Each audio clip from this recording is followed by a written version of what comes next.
Bonjour et bienvenue à vous. Merci de nous rejoindre. Je vous propose aujourd'hui d'élargir notre champ de réflexion à l'Europe. La Commission européenne a annoncé en 2015 qu'elle souhaitait établir un socle social commun en Europe. Et quand on connaît la disparité des droits sociaux en Europe, on peut se demander sur quelle base Bruxelles compte s'appuyer. Alors un socle commun social ou socle social commun à l'Europe est-il possible? C'est à vous, messieurs, qu'il appartient de répondre durant cette émission. Édouard Tétrault, bonjour, économiste, bonjour. Conseiller de dirigeant d'entreprise, et puis Joseph Touvenel, vice-président de la CFTC. Bienvenue à vous. Bonjour. Alors, Édouard, un socle social commun, est-ce que c'est une bonne chose selon vous? Est-ce que c'est surtout réalisable? Non. Pardon d'être un peu Ça a le mérite d'être brutal, clair. mais non, 100 fois non. Alors juste, l'Europe, c'est un projet qui me nourrit ou m'a nourri pendant des décennies. Je viens d'une région, en fait, le nord de Paris, nord de Soissons, ça s'appelle le Chemin des Dames, où vraiment qui porte les stigmates quasiment tous les 30 ans, ou tous les 40 ans de la Première Guerre mondiale, Deuxième Guerre mondiale, 1870.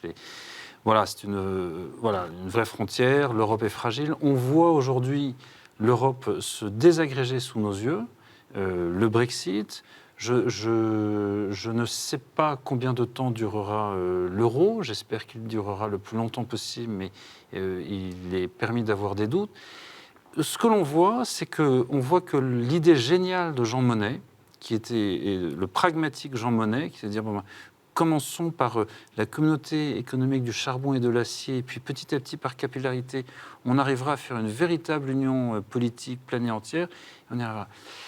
Je pense que dans l'état dans lequel est l'Europe aujourd'hui, ce n'est pas en commençant par le social, par des normes sociales qu'on va arriver, ni d'ailleurs par des normes fiscales, Il faut, puisque l'Europe est en train de se désagréger sous nos yeux, il faut d'abord se redire pourquoi nous voulons être ensemble et avec qui. Et à partir de là, de ce socle qui, pour moi, hélas, passe d'abord par des investissements de défense commune, de sécurité commune, des infrastructures, enfin des choses un petit peu lourdes, si on commence à se remettre dans un projet commun, concret, là on pourra... je pense que Joseph va sauter au Déjà, plafond, il trépigne, depuis tout à l'heure, il trépigne.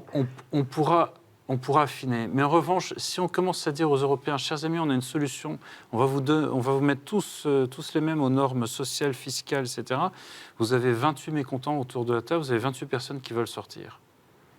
Alors, je suis à la fois absolument pas d'accord avec Édouard et d'accord sur le premier point. Il serait bon que l'on définisse ce qu'est l'Europe, quelle est notre idée commune, que veut-on faire ensemble. Et quand on pose la question d'ailleurs à nos spécialistes, à nos politiques, ils sont incapables de répondre parce que, à mon sens, il y a une seule définition de l'Europe. C'est un espace de civilisation commun. Et quel est cet espace de civilisation commun? Alors en France, ça paraît être un gros mot, pas forcément ailleurs. C'est la civilisation judéo-chrétienne, avec ses accords grecs, romains, etc., du bassin méditerranéen. Mais c'est ça. D'abord, on est sur cette base-là. Très bien. Et si on se refuse de regarder la réalité, on ne traite pas des problèmes. Alors ensuite, où je ne suis absolument pas d'accord... Jusque-là, on était d'accord. Voilà, le socle social, mais il est indispensable. C'est bien pour ça que la Commission vient... Ça fait des années que la Commission a dû s'emparer du sujet. C'est la baïonnette dans le dos qu'elle le fait, parce que sinon, on termine d'exploser. On a aujourd'hui un marché unique. C'est une espèce de grand monopoly commercial, mais on n'a pas tous la même règle du jeu. Et on s'étonne que ça ne fonctionne pas. Et on s'étonne que les peuples soient mécontents. Mais enfin, faut être énarque et européen de Bruxelles pour ne pas comprendre que si je demande à chacun d'être dans le même jeu, je dois avoir grosso modo les mêmes règles. Pour éviter le dumping social. Alors ça veut dire quoi pour éviter le dumping social? C'est-à-dire pour avoir une concurrence qui ne soit pas faussée du côté social ou du côté fiscal. C'est pour ça que si on veut maintenir... Ou alors on nous dit... On fait une Europe qui est une Europe de la défense en partie, une Europe de la culture, mais surtout pas une Europe commerciale. D'accord. Mais si on veut maintenir une Europe commerciale, alors il faut que les règles... En commençant par le salaire minimum. Ça ne veut pas dire le même montant dans tous les pays. Ça veut dire un mode de calcul qui fasse qu'en fonction de la richesse du pays, chacun ait un minimum, ce qui correspond légèrement à la doctrine sociale de l'Église, sur le juste salaire. Eh bien, nous demandons que dans chaque pays, celui qui travaille puisse percevoir pour son labeur une juste rémunération. C'est ça, un socle. C'est possible, Édouard, un accord pour certains pays sur un salaire minimal commun? Je ne sais pas. Je pense que ce à quoi on peut réussir à aboutir, c'est se donner un petit peu comme le serpent monétaire, d'ailleurs. On se donne des bornes. Voilà. On essaie de faire converger alors les normes sociales, et aussi les normes fiscales. Moi, je trouve qu'on a raté une occasion historique quand l'Irlande était à terre, de dire, écoute, tu restes chez nous, on te donne l'accès à la BCE, aux conditions, etc. Mais le taux d'impôt sur les sociétés à 12%, on arrête, on oublie. Parce qu'on va pouvoir jouer dans une bande entre 20 et 40% peut-être, mais là, c'est juste pas possible, c'est du dumping. On peut peut-être trouver les voies et les moyens d'avoir une discussion sur des minima, maxima et faire converger. Mais après, il faut imaginer la bataille homérique que cela va être, et bataille pour laquelle nous ne sommes pas très bien préparés, nous les Français.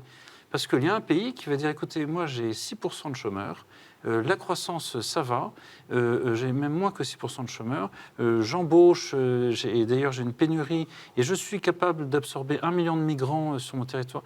Je suis l'Allemagne, et alors tout le monde va appliquer ma norme sociale parce que c'est la meilleure. Est-ce qu'on y est prêt? Ce n'est pas ce que dit l'Allemagne. Ce n'est pas forcément la meilleure, mais en tout cas, c'est celui qui a le plus... D'abord, ce n'est pas ce que dit l'Allemagne, ce n'est pas la meilleure. Ce n'est pas ce que dit l'Allemagne. Ce que dit l'Allemagne aujourd'hui, oui, nous avons besoin d'un socle. Je me rappelle, il y a quelques années, à la CES, Confédération européenne des syndicats, j'avais amené le sujet du salaire minimum tel que je l'ai défini, dans chaque pays, en fonction de la richesse du pays. Les premiers à avoir réagi contre, c'était les Allemands. Et aujourd'hui, ils sont demandeurs, y compris le gouvernement allemand, qui d'ailleurs a mis le salaire minimum en place. Alors, dans certains secteurs où ça va être progressif, encore quelques années, et ils sont demandeurs. Pourquoi? Parce qu'ils ont compris qu'il fallait aussi lisser cette concurrence, que l'Allemagne se portait pas trop mal, mais qu'elle avait besoin aussi de partenaires qui se portent bien. C'est ça aussi le jeu de la mondialisation. Ça ne veut pas dire qu'il y ait une seule tête. Ça veut dire qu'il faut converger, et converger avec des règles qui sont sur le salaire minimum, sur la protection sociale aussi, pour éviter la concurrence déloyale. Protection sociale, c'est pas rien. C'est quelle couverture santé, quelle couverture pour la retraite, quelle couverture pour les familles. Et tout ça. Et le contrat social, le CDI, je vous dis ça parce que Jean-Claude Juncker, donc le président de la Commission européenne, disait, il a précisé lui sa vision de l'Europe du travail en septembre 2015. Il a dit, pour lui par exemple, le contrat de travail normal, c'était le CDI. Ça vous paraît possible? Une évidence. Une évidence. La précarité n'est pas acceptable, c'est ce qu'il a dit. Non, c'est pas en tout cas le modèle de société sur lequel on veut travailler. Mais je continue sur ce que disait Joseph. Oui, mais l'âge de la retraite. Ah, qu'est-ce qu'on fait? 65, 67? On n'en est pas à l'âge de la retraite. On en est à dire que les cotisations, il ne doit pas y avoir celui qui vient, le Tchèque, le Polonais ou le Roumain qui vient travailler en France. Il faut que dans ces cas-là, il cotise autant que le salarié français et qu'il perçoive aussi autant que le salarié français. C'est ça aussi, c'est ça le socle. Parce qu'ensuite, pour l'âge de la retraite, il y a des systèmes qui sont différents. Ce serait toute une émission parce qu'on compare souvent des choses qui ne sont pas comparables. Et puis, il y a la natalité. Si les Allemands n'ont pas eu de politique familiale pendant des années et sont une population de vieillards, ce n'est pas de notre faute. Donc un même salaire pour un même travail au même endroit, c'est ce que disait le président de la Commission européenne. François Hollande, toujours en septembre 2015, lui a... Un futur retraité. Un futur retraité. À cette même réunion, avait appelé à la création d'un Eurogroupe social, comme il existe pour l'économie. Ça pourrait être une solution si on n'arrive pas à s'entendre tous sur un même salaire minimal, sur un... Non, mais pour moi, c'est le degré zéro de la politique. Non, mais c'est vraiment Bruxelles. On pourrait voir ça comme du pragmatisme. Bruxelles vit de cela. Tout d'un coup, on lâche un gadget. C'est à Bruxelles quand même où on vote chaque année un budget où l'investissement dans la défense est de 0,05% budget. C'est l'Agence européenne de défense. C'est vraiment, il faut visiter la Commission européenne pour se rendre compte à quel point ces organisations-là sont hors sol. On prend un Eurogroupe social. Il y avait un truc qui avait marché, notamment pour ma génération, qui était Erasmus. Eh bien, qui marche toujours. même si on a du mal à Et à Erasmus financer est devenu Erasmus. un objet d'arbitrage, une espèce de variable d'ajustement pour faire passer d'autres choses dans le budget européen. Ce qu'il faudrait, c'est plutôt qu'un Eurogroupe social qui ne veut rien dire, c'est un Erasmus de l'emploi. Vous voyez, par exemple, dire je suis français, je suis diplômé ou pas d'ailleurs, si je pars travailler au moins 18 mois dans un autre pays de l'Union européenne, eh bien, le pays d'accueil va payer 50% de mon salaire. Vous voyez, c'est des choses que j'ai proposées en son temps, mais faisons du concret qui est un bénéfice assez direct pour les citoyens européens, du transfrontière, le réseau d'électricité entre la France, l'Italie, l'Allemagne, etc. Mais arrêtons avec les comités Théodule à la bruxelloise. Parce que sans doute plus efficace, Joseph, c'est là-dessus. le moteur franco-allemand. Oui. Moi, je vois au niveau C'est pour ça qu'on parlait social, d'Eurogroupe. nous avons maintenant syndicats allemands et syndicats français. On a des rencontres régulières, on échange, on se met d'accord sur des sujets, on les pousse ensemble. Et on a aussi des rencontres franco-allemandes avec les politiques. Et on arrive beaucoup mieux et plus efficacement à faire avancer l'Europe qu'avec des comités Théodule qui sont sympathiques, mais qui ont montré qu'au niveau efficacité, si on veut que dans 30 ans, on commence à éventuellement penser à une directive qui pourrait, si ça gêne personne, faire quelque chose, mieux vaut qu'il y ait le moteur qui pousse.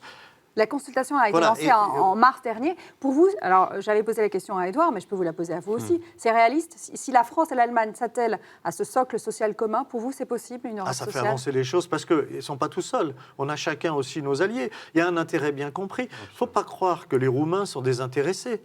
La Roumanie, elle a un enjeu, c'est un développement, c'est des populations qui se portent au mieux. Et donc, si on les aide à se développer économiquement et socialement, parce que les deux vont ensemble, ils ont un intérêt. Comment on construit la chose? Ceux qui sont en train de sortir, qui généralement arrivent à couler les choses, c'est les Anglais. Je me demande si les Anglais ont vraiment les intérêts européens à cœur, ils sont en train de sortir. Ou c'est pas plutôt les intérêts de nos amis américains pour faire que l'Europe ne se développe. On verra si la question sera réglée. Il faut conclure. Là où je suis complètement d'accord avec Joseph, c'est que c'est avec le franco-allemand qu'on réussit ou qu'on fait échouer l'Europe. C'est 2/3 du PIB de la zone euro, ce sont les vrais moteurs. Je ne suis pas sûr qu'il faille, compte tenu de l'environnement actuel, commencer par le social. Mais on sera d'accord au moins sur le. On verra bien. Donc je le disais, la consultation a été lancée en mars dernier. On n'a pas commencé par le social. On a oublié pendant des décennies le social. C'est pour ça que l'Europe explose. Écoutez, on verra dans quelques mois ce que donnera cette consultation. Merci à tous les deux. À la semaine prochaine.